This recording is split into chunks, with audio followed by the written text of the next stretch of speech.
System पर विश्वास जब उठ जाता है, सरकार जब काम नहीं करती है, लोगों का ऐसा लग जाता है कि ना तो प्रशासन सुन रहा, ना शासन सुन रहा, जनप्रतिनिधि सुन रहा है। ऐसे में लोग त्रस्त होकर कहीं ना कहीं ये करने लगते हैं जो उन्हें नहीं करना चाहिए। अभी हम मौजूद हैं गुमला के अम्बुआ में, और अम्बुआ एक इतना बड़ा बस्ती है कि आप समझ सकते हैं 800 से 900 आबादी वाला ये बस्ती पूरी तरह से लोग आजिज हो गया है, परेशान हो गया है। यहाँ पर 2.5 किलोमीटर सड़क के लेकर कई बार अनुशंसा किया गया, लेकिन सड़क का निर्माण नहीं हो सका। परिस्थितियाँ ऐसी बन जाती है कि जैसे ही बारिश होता है लोग टापू टाइप का जीवन जीने को मजबूर हो जाते हैं। लोग अपने घरों में दुबक कर रहने को मजबूर हो जाते हैं। लोगों की सुधि लेने वाला कोई नहीं रहता है। लोग इतने परेशान हो जाते हैं कि लोगों को लगता है कि शायद उनकी समस्या का समाधान करने वाला कोई नहीं है। अब देख सकते हैं कि इनके हाथों में धान का बीज है, धान का बीज ये लिए हुए हैं। इनका स्पष्ट कहना है कि इन्हें ऐसा लग रहा है कि शायद अब इस रोड को ये सड़क बना दें, क्योंकि ये रोड अब रोड नहीं रह गया है, चलने की व्यवस्था नहीं है। लोग मजबूर हो जाते हैं कि आखिरकार इस कीचड़नुमा सड़क पर चले तो कैसे चले। आपको जानकर आश्चर्य होगा, इस इलाके के जो विधायक हैं चमरा लिंडा जी लगातार 3 बार विधायक रह चुके हैं, और विधायक रहने के साथ ही साथ इस बार तो मंत्री भी हैं साहब। लेकिन शायद उन्हें इस बात का ख्याल नहीं है कि इन लोगों ने जिस विश्वास के साथ उन्हें वोट दिया था वो विश्वास शायद वो भूल चुके हैं, या फिर 3 बार विधायकी के बावजूद भी सड़क का निर्माण नहीं होना निश्चित रूप से लोगों के लिए चिंता का विषय बना हुआ है कि आखिरकार लोग कैसे करें ताकि इनका सड़क का निर्माण हो। ना तो जनप्रतिनिधि इनकी सुन रहे हैं, ना ही सिस्टम में बैठे प्रशासनिक पदाधिकारी सुन रहे हैं। मौजूद है, उनसे हम बात करेंगे, उनकी परिस्थितियों को समझने का प्रयास करेंगे कि आखिरकार क्या क्या समस्या होती है और इस समस्या के समाधान को लेकर लोगों ने कहां कहां गुहार लगाई थी। बताइए क्या समस्या है यहाँ पे। हमारा ये छोटा अम्बुआ बस्ती में रोड का बहुत काफ़ी समस्या है। हम लोग ग्रामीण विकास मंत्री थे आलमगीर आलम, इरफान अंसारी उस समय भी आवेदन दे चुके, और उप मुख्यमंत्री थे सुदेश कुमार महतो, उस समय भी हम लोग गुहार लगाए। जब यहाँ छापा टोली में आए हेमंत सोरेन मुख्यमंत्री जी, उस समय भी गुहार लगाए, लेकिन हमारा आवाज़ कहीं सुना नहीं जा रहा है और हमारा बस्ती एक टापू बन के रह गया। हम लोग बरसात के महीना जब आते हैं तो हम लोग डिलीवरी जो पेशेंट होता है उसको लेने के लिए खटिया में बो के ले जाते हैं मुख्यालय अथी से मढरान रोड तक, और इतना दिक्कत है, हमारा आवाज़ कहीं सुना नहीं जा रहा है। आखिर हमारा साथ ऐसा क्यों हो रहा है, जबकि हम 15 किलोमीटर मुख्यालय के दूर में हमारा ये बस्ती है और यहाँ 700-800 घर का आबादी है। उसके बाद भी जो हमारा प्रतिनिधि है चमरा लिंडा, वो 4था बार अभी मंत्री बने हैं, उसके बाद भी उसका कान में जूई नहीं रंग रहा है। ये हमारा आवाज़ हमारा मुख्यमंत्री तक पहुंचना चाहिए, और हम लोग मुख्यमंत्री तक भी गुहार लगाएंगे, लेकिन हमारा रोड को हम बनवा के ही इत्मीनान लेंगे। हम मुजाहिर अंसारी उप पूर्व सेक्रेटरी हैं, अभी हमारा वर्तमान का सेक्रेटरी अथी है यासिम अंसारी। चलिए, हम जानना चाहते हैं इनसे कि इन्होंने स्पष्ट कहा कि सिस्टम पर विश्वास नहीं रह गया। इनके हाथ में अब ये धान का बिजरा था। हमारे साथ यहाँ पर पदाधिकारी, अंजुमन के पदाधिकारी मौजूद हैं, इनसे हम जानना चाहते हैं। ये भी अपनी ओर से पूरी कोशिश करते हैं, लगातार ईमानदारी से कोशिश करने के बावजूद भी जब नहीं होता है तो अंततः इन्होंने मीडिया का सहारा लिया है और मीडिया के माध्यम से अपनी बातों को रख रहे हैं। बताइए क्या लगता है परिस्थितियाँ इनके हाथ में। देख सकते हैं आप, धान का बिजरा है और समझ सकते हैं जो खेतों में लगना चाहिए वो बिजरा इनके हाथ में है। आक्रोश कितना जबरदस्त है, शब्दों के माध्यम से नहीं, तस्वीरें भी बयान करती है। कई बार जो बातें तस्वीरें कह जाती है वो शायद शब्दों के माध्यम से नहीं लोग कह पाते हैं। गांव के लोग हैं, सीधे साधे लोग हैं, लोग अपना आक्रोश भी किस तरह से दिखाएं। ये सीधे साधे लोग हैं, सिस्टम पर विश्वास करना जानते हैं, लेकिन सिस्टम जब उनकी परवाह नहीं करता है तो आक्रोश निकलना लाजमी है। बताइए क्या परिस्थिति है।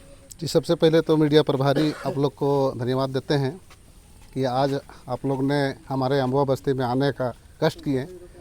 जैसे हालात हम लोग 15 साल से तकरीबन देख रहे हैं कि हमारे स्कूल के बच्चों को काफ़ी दिक्कत हो रही है। खास करके बरसात जब आ जाती है तो यहाँ से हम लोग को कब्रिस्तान जाना, बच्चों को स्कूल जाना, कितने बच्चे तो इस रास्ता पे गिर भी गए हैं, घर के बगल अगल वाले थोड़ा सा उठा करके उसको ट्रीटमेंट भी कराने के लिए गए हैं। दूसरा चीज़ है कि हम लोग इरफान अंसारी साहब के पास में भी गए, चमरा लिंडा साहब के पास में भी गए, वो भी विधायक रहे, अभी तो मंत्री हैं, लेकिन हम लोग का कहीं पर कोई सुनवाई नहीं हो रहा है। और हम लोग तो अब उम्मीद भी अब हम लोग नहीं लगा रहे हैं भाई कि जैसा स्थिति है कहीं ना कहीं से इन लोग जो है सो किसी चीज़ का शिकार हो जाते हैं, या तो फिर पैसा का कुछ ये है, इसलिए हम लोग का बात को नहीं सुन पाते हैं। और हमारे गांव तो बिल्कुल गरीब ये है, और हम लोग का बात में बहुत ज़्यादा ये लोग नहीं दिखाते हैं, ऊर्जा नहीं दिखाते हैं। इस कारण हम लोग का मन जो है सो टूटा हुआ है। और ख़ास करके हम लोग का बच्चों लोग तो बिल्कुल, हम लोग आते हैं तो देखते हैं हम लोग एकदम निराश हो करके बस्ती घुसते हैं, बिल्कुल निराश हो घुसते हैं। अगर बारिश अगर हो रही है तो लगभग सिमर मोड़ से लेकर के हम लोग घर आने में 1 घंटा तकरीबन लगता है, जबकि रात के अंधेरे में बहुत सा आदमी गिरा पड़ा रहता है। तो इसलिए बहुत दुख का साथ कहना पड़ रहा है कि 15 साल से चमरा लिंडा जी साहब रहे विधायक, अभी मंत्री भी हैं, हम लोग के इरफान अंसारी साहब भी रहे, अभी भूषण तिर्की साहब भी हैं, लेकिन हम लोग का गांव के विकास के बारे में कोई भी अभी तक नहीं सोचा है। कितना वोट है यहाँ पे? वोट सर तकरीबन 4,500-5,000 तकरीबन वोट है। कितना वोटिंग होता है? वोटिंग सर उसका 70% होता है, 70% पोलिंग होता है सर। बहुत दयनीय परिस्थिति है। जी सर, बहुत दयनीय परिस्थिति है सर। अगर लोकतंत्र की परिभाषा में अगर इसके मायने निकाले जाएं तो निश्चित रूप से कहा जा सकता है कि ये वो इलाका है कि जहां के वोट से चुनाव का निर्णय होता है, क्योंकि जीत हार का अंतर यहाँ बहुत ज़्यादा नहीं होता है, 10-15 हज़ार का होता है। तो आप समझ सकते हैं कि 4,000 वोट जिसकी ओर गया वो चुनाव जीत गया। ऐसे में स्पष्ट समझ सकते हैं कि वर्तमान के जो विधायक हैं उनकी जीत में भी इनकी अहम भूमिका होगी। लेकिन बावजूद इसके जो परिस्थितियां बनी है वो निश्चित रूप से लोगों को शर्मसार कर रही है, लोगों को सोचने पर मजबूर कर रही है कि आखिरकार उनका जनप्रतिनिधि कैसा हो, ये कैसे सोचे जब इनकी समस्याओं का समाधान नहीं हो रहा है। कुछ और लोग भी हैं, उनसे भी हम जानना चाहते हैं कि बताइए कि आप क्या सोचते हैं, क्या लगता है क्यों ध्यान नहीं दे रहा कोई? हम लोग तो बहुत प्रयास किए हैं और तकरीबन 15 साल से प्रयास चल रहा है, लेकिन बरसात के महीने में खास करके यहाँ हमारे यहाँ 3 विद्यालय हैं। इधर एक इज्जत विद्यालय है, उधर जो एक मिडिल स्कूल है, यहाँ पर जो नेशनल पब्लिक स्कूल है। हमारे बच्चे जब जाते हैं तो जा नहीं पाते, कोई बीमार हो गया तो उनको बाहर खटिया से निकाला जाता है मेन रोड तक, और हमारा जो है सो कोई बाइक या कोई मोटरसाइकिल या कोई 4 चक्किया गाड़ी चल नहीं सकती है। और ऐसी स्थिति में बारिश के वक्त में आदमी लोग नज़रबंद होकर कैद में रह जाते हैं, बहुत तरह की परेशानी होती है। और बार बार गुहार लगाने के बाद भी आज तक रोड का निर्माण में कोई रुचि नहीं लिया जा रहा है, ना शासन ना प्रशासन ना हमारे जनप्रतिनिधि इस पर ध्यान दे रहे हैं। इसलिए आपके माध्यम से हम ये जानना चाहते हैं कि शासन प्रशासन सरकार हमारा जनप्रतिनिधि तक ये आवाज़ जाए और इस पर ध्यान दें और अविलंब इसको बनवाएं, जनहित में देखते हुए, हमारा परेशानी को देखते हुए प्रयास करें, हमारे जनप्रतिनिधि प्रयास करें और हमारे प्रशासनिक पदाधिकारी जो बैठे हुए अपने अधिकार हमारे लिए जो सुविधा पहुँचाने के लिए हम नियुक्त करके भेजे हुए सरकार द्वारा, हम चाहते हैं कि जनता को उनका जो हक हकीकत और सुविधा उनको देना चाहिए। और हम उनसे मांग करते हैं आपके माध्यम से इसको जो है जल्द से जल्द जो है सो हमारी मांग पूरी हो और शासन प्रशासन में जो वरिष्ठ पदाधिकारी वहाँ भी जाए और सरकार के पास बात जाए। किलोमीटर का रोड है? यहाँ 4 किलोमीटर का रोड है। 4 किलोमीटर बन जाएगा तो जी, लगभग समस्या से जी हाँ। तो आज़ादी के बाद भी ये रोड नहीं बनना, क्या लगता है? नहीं, हम लोग को एक तरह से माने तो ही बोलें कि हमको एक तरह से अलग थलग करके रख दिया गया है, टापू की तरह। हमको जो है अमानवीय व्यवहार कहिए, इसको जानवर की तरह छोड़ दिया गया है। ताकि हम तो इंसान हैं, वोटिंग भी करते हैं, सारा कुछ हम करते हैं और हमेशा हम लोग यहाँ टर्न आउट बहुत अच्छा होता है, 70-85% तक यहाँ वोटिंग टर्न आउट होता है और हम लोग बढ़ चढ़ के हिस्सेदारी भी लेते हैं वोटिंग में और हर तरह से हम लोग हर कार्यक्रम में हम लोग शामिल होते हैं। और इसके बावजूद भी यहाँ पढ़े लिखे भी लोग अच्छे हैं, ऐसा बात नहीं है, लेकिन आवाज़ सुनी नहीं जा रही है और हमको जो है इस सुविधा से वंचित किया गया है। इसलिए हम चाहते हैं कि आपके माध्यम से अविलंब जो है सरकार इस पर पहल करे, प्रशासनिक पदाधिकारी पहल करे और हमारी जो जनता की मांगे हैं, ज्वलंत मांगे हैं, उस मांग को अविलंब पूरी की जाए। गोल, जहां 27 वर्षों के सफर में 17,000 से भी अधिक छात्रों ने डॉक्टर एवं इंजीनियर बनकर भरे सफलता की ऊंची उड़ान, जहां साधारण छात्र भी झारखंड टॉपर्स बनकर बना रहे इतिहास। दूरदर्शी शिक्षाविद श्री विपिन सिंह के मार्गदर्शन में मेडिकल एवं इंजीनियरिंग के लाखों छात्रों के लिए आशा की किरण के रूप में गोल, नेशंस लीडिंग इंस्टीट्यूट।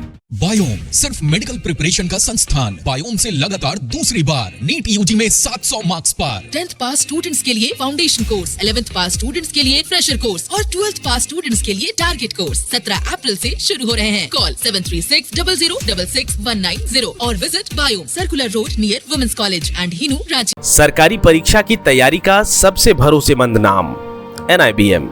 अच्छा कोचिंग ढूंढ रहे थे तो फिर गूगल में ही बताया कि यहाँ का रेटिंग भी बहुत अच्छा था। पुरुलिया से आए हैं यहाँ पर कोचिंग करने के लिए। NIBM के बारे में मेरे एक भैया हैं जो पिछले साल ही बैंकिंग यहीं से प्रिपरेशन किए और इस बार IBPS PO में सिलेक्शन लिए। मेरा अभी फाइनल सिलेक्शन हुआ है RRB PO में, उत्तर बिहार ग्रामीण बैंक में। मेरा फाइनल सिलेक्शन RRB PO में हुआ है। NIBM, thefollowup.in, like, share and subscribe. www.thefollowup.in